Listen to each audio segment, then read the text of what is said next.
Find big savings and big selections of the biggest brands in bedding during the Big Sleep Sale at Sleep Outfitters. Enjoy store-wide savings up to 65% off and free TVs with select sets, including this Sealy Pillow Top Queen Set with gel foam on sale now for just $4.99. Plus, get a free TV. Ask about 0% financing and free delivery now through Monday during the Big Sleep Sale at Sleep Outfitters.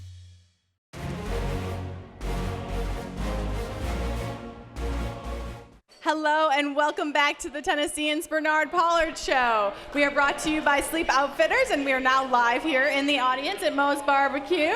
It's a lively crowd tonight. I'm excited about being here. So, Bernard, when you started the show, you talked a little bit about your injury and how you were on Twitter a lot and you were getting a lot of messages. And we've collected a couple here from the audience that we just wanted to read out loud because we know you got a couple shout-outs and people were they were missing you here. They wanted to give you a little bit of love. So I'm going to read you a couple of those comments, all right? Gotcha. Okay. So the first one came from Bobby Gabriel, and he said, at Crushboy31, best of luck through your rehab. Get healthy for 2015. We missed that defensive attitude. And his hashtag is speedy recovery. Brad Wingo wanted to say, good luck, man. We miss you in KC. Get well. That was nice. Yeah, giving you a little shout out. Todd Murphy said, good luck with your rehab. Everybody's very supportive here. And then you also had a tweet from the Titans cheerleaders. Word? Yeah, look at you. Yeah. They said, praying for our Crush Boy 31 and his Achilles surgery this week. Still cheering for you. Hashtag tighten up. Oh. Yeah. So I just wanted to know, I mean, how much activity did you get on social media? I mean, you were great about posting fun pictures Right. and, you're interacting. I mean, were you getting a lot of love? Well, definitely, and that goes to show you, and I'm one where I'm so appreciative of just the fans, of people who've reached out from previous places I played, and it's truly it's a blessing for me, and I'm so thankful for the position I'm in. So many times where so many people go through things and they always ask, why me, and through this little hiccup, in life, in my career, that's all it is a hiccup, and I'm so ready to bounce back, and I know how this business works, and I'm ready to get back. Yeah, absolutely. And How many good well wishes you get from New England? You know what? Actually, I got like 5 or 6 to be honest. And it's a shame that I know how many it was, but 5 or 6. You probably got a few that's saying, "Well, you got what you deserve." Yeah, too. I got a couple of those. Do you have one like really big name person that gave you a little shout out there? Everybody's a big name person for me, and that just it shows you just the love, and I think the way I interact with people, you're gonna get 100% me, and it's genuine. I'm not looking for cameras. I'm not looking for people to see me talk to you. I don't want that. I want you to get the real Bernard Pollard. I don't want you to get number 31. I want you to get Bernard Pollard. Yeah. And like I said, I'm just so appreciative of just the people, the fans here, different places I played. The organizations have reached out, different places I played. And it's just a lot of fun. And it's just, like I said, it's truly a blessing. Very cool. All right, we want to go ahead and take a question now from one of the people in our audience. Tell me your name and then go ahead and ask Bernard your question, all right? My name is Brock, and I have a question. Is it hard being a leader when you're hurt? It's a great question. That's a really good question. Exactly Yeah, right. it is. Wish I'd thought of that. Crazy, right? Brock, it's hard because, when I have to do it from a distance, it's tough. To see my team go to battle where I'm a warrior. I want to be out there fighting with the guys. And now tomorrow is going to be the icing on the cake, through this whole process, just to be able to get back and talk with the guys. And I got a couple guys that I need to wring their necks anyways because they dirtied up my locker. They're using my blender and keeping the peanut butter in there and not cleaning it correctly. So, I'm going to get there tomorrow, man, and we just going to, have an opportunity just to laugh. And I think, one thing for everybody who's watching, for people who are listening, this is a football game that we play. This is truly a blessing, for us to be able to go do the things we do. And having said that, I understand the pain and the the anger the fans are going through, because they expect this team to be good, and we as a team expect to be good. And I'm 100% behind them. We need to play football, and we need to play good football because we get good paychecks to play football. Bernard, that brings to mind a question I was going to ask too. In terms of being a leader, I know the coaches have talked about you maybe going on the road with this team, even with the injury. Is that something that you're interested in doing? Would you consider going even with the boot and so forth, going on the road with these guys? Well, definitely.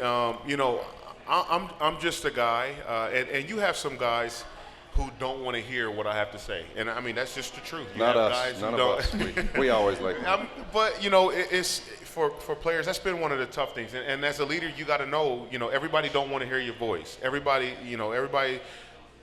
they're not receptive to what you're saying, and we have that.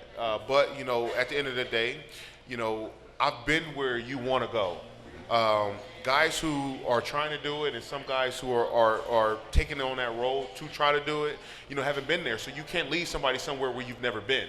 And so, I'm just the type of guy where, if right now it's just going to be my voice. It's going to be my voice for the next, however many weeks it is.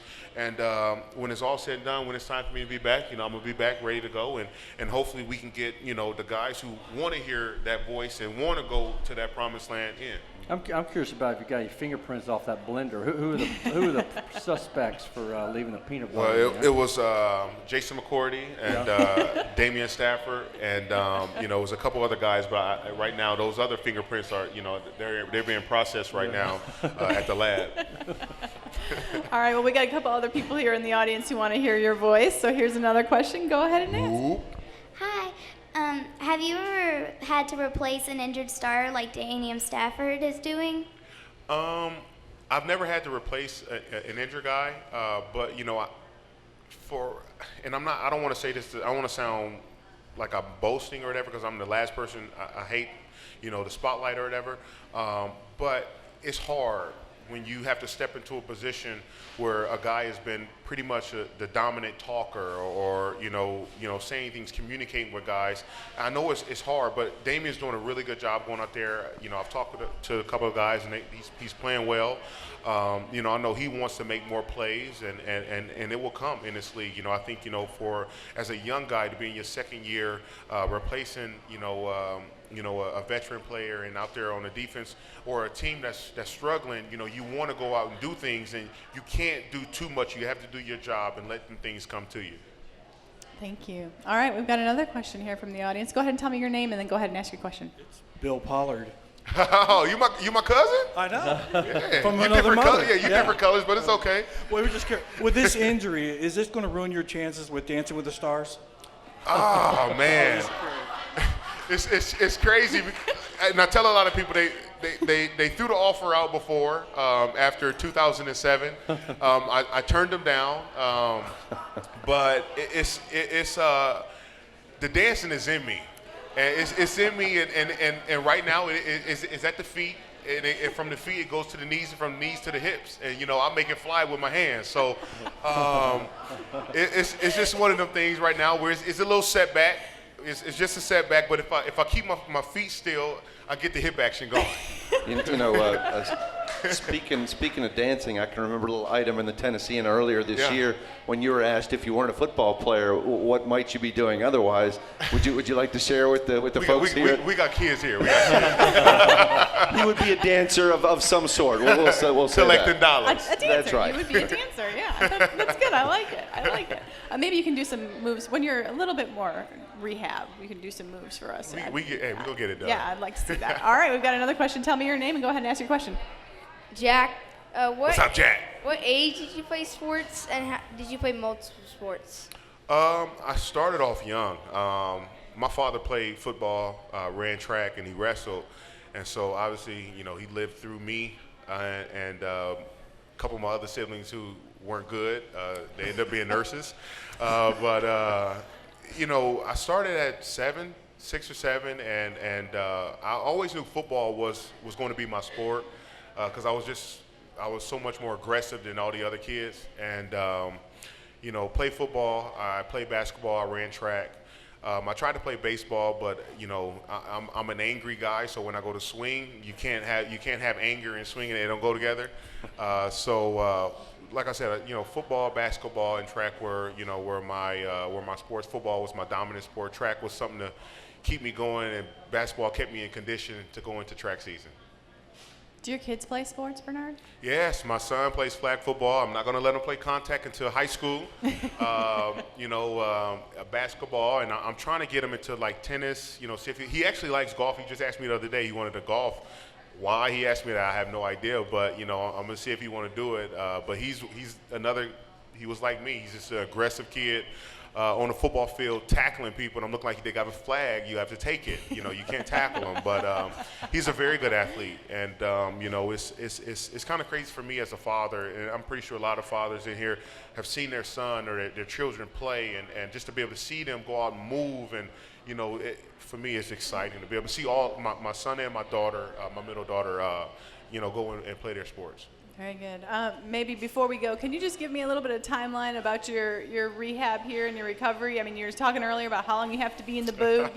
Tell me a little bit what the next couple of weeks look like for you. The next couple of weeks are going to be just me kind of getting my foot swollen a little bit, but trying to get that swelling and everything out. The doctor actually said that he said, Bernard, this is kind of weird that you don't have swelling in your Achilles, and so that's just like I told him. I said, Doc, it's only going to take me 2 to 3 months to get back. And he looked at me, he said, Bernard, it's going to be 6 to 8, and I said, nah, it's going to be 2 to 3. So I'm gun ho. I'm okay with the 6 to 8, but I'm reaching for the 2 to 3. But I have to be smart with it, and I will be smart with it. But at the end of the day, man, I want to get back on the football field. I want to get back to doing what I do best, and that's going out there. I have a passion for this game, and I want to get back at it. Well, great. Well, until that time, we're thrilled that you're back here, right, Thank you. everybody? So glad that you're back this week. Thank you. And we look forward to next week. So that's all we have here live from Moe's. That's it for the Sleep Outfitters Bernard Pollard Show, and we'll be back here live at Moe's next week. So thanks for tuning in.